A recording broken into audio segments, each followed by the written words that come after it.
Hello, my friends! Back in Paris, after the success of my first exhibition in São Paulo, I received a call from Dani, my former fiancée, with whom I had remained on good terms. One of her sisters, who worked for a clothing wholesaler in the Sentier district, was looking for a painter to reproduce a pretty little woman's head on the bottom of a pair of jeans. At the time, I was shocked that I was offered a job copying another artist's works. But when I learned that this small painting was in great demand and the price I was offered for large quantities, I did not hesitate anymore and I launched into this new adventure. As I did not know when to paint these figures one by one, I made a series of stencils allowing, with less delicacy than the original, to realize them quickly. I had met a very pretty Malian woman that I had to paint artist paints, as well as two of her sisters. There were large closet doors in the apartment on the common Mouchot street that I transformed into a workshop, placing them on threshold like tables. In order to pick up the jeans and deliver them, I needed a vehicle that would allow me to drive through this very crowded area at the time.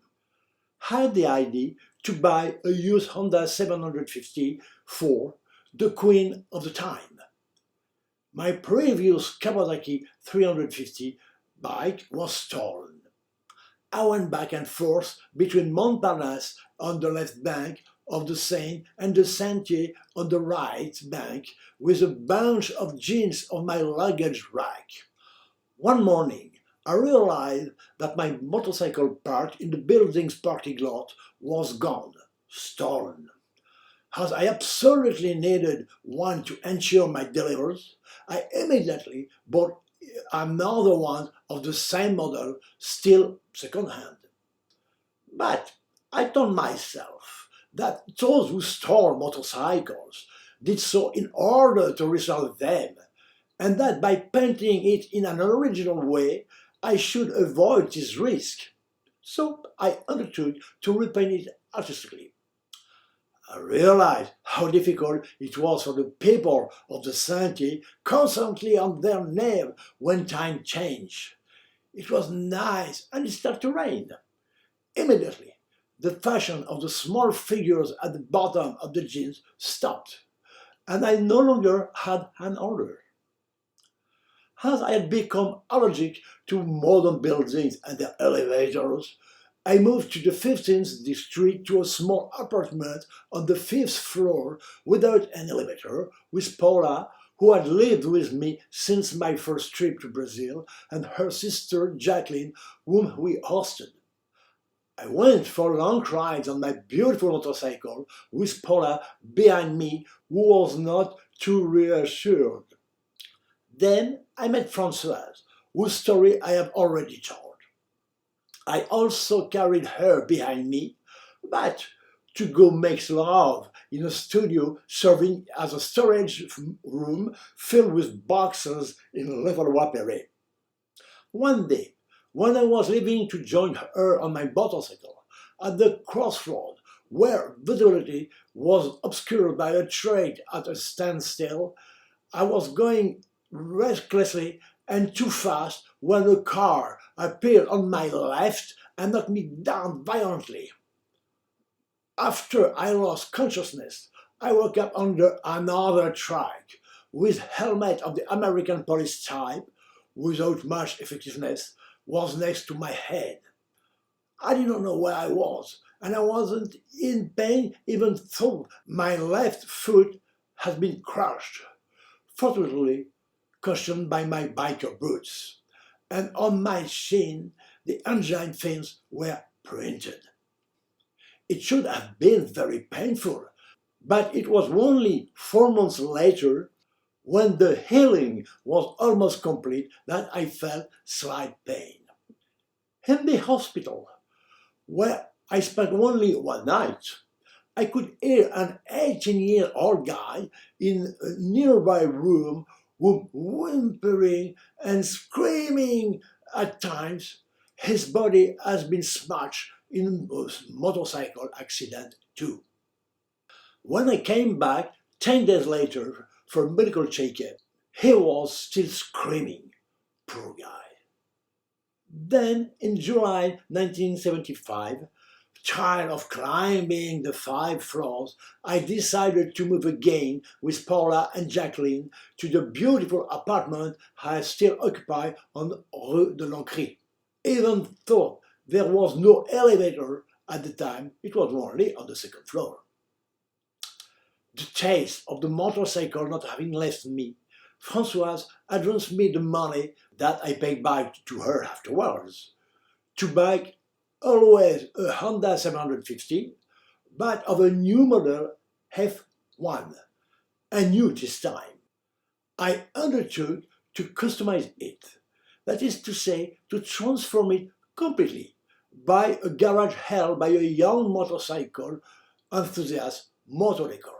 I replaced the tank with a more aerodynamic one that I painted in red with glitter paint, had a 2-tiered seat made in red leather, replaced the handlebars with a raised one to driving in a sitting position.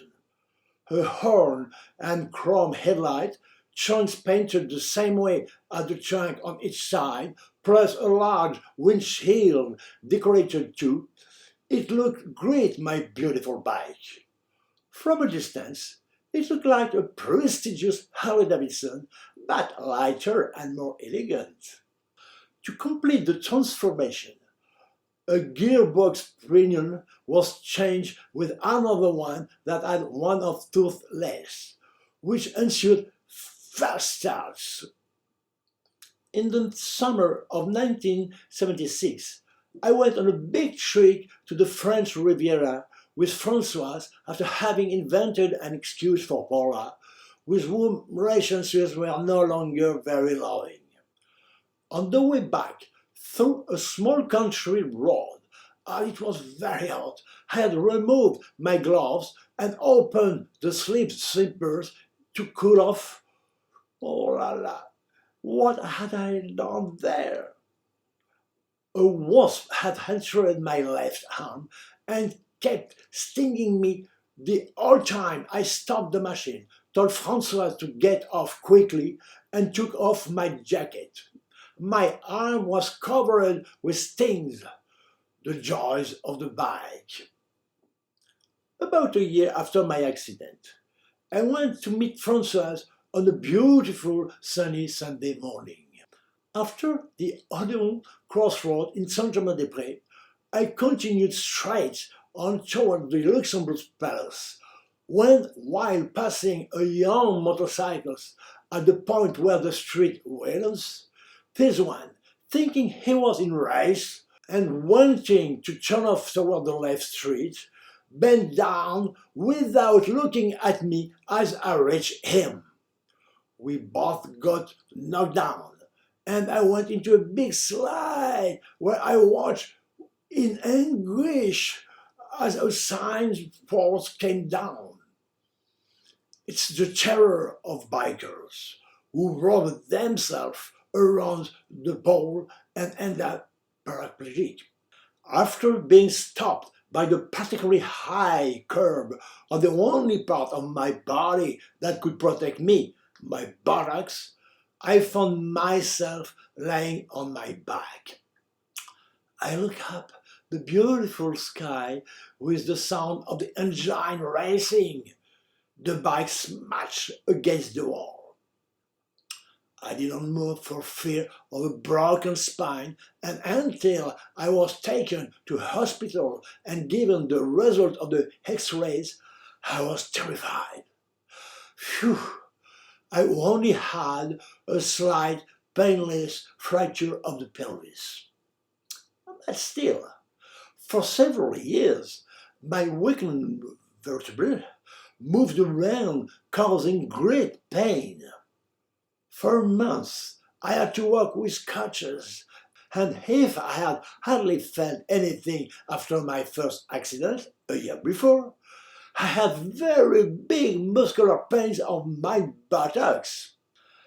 I felt this accident as a kick in the ass of the destiny that I perceived for the first time, and I definitely stopped the bike.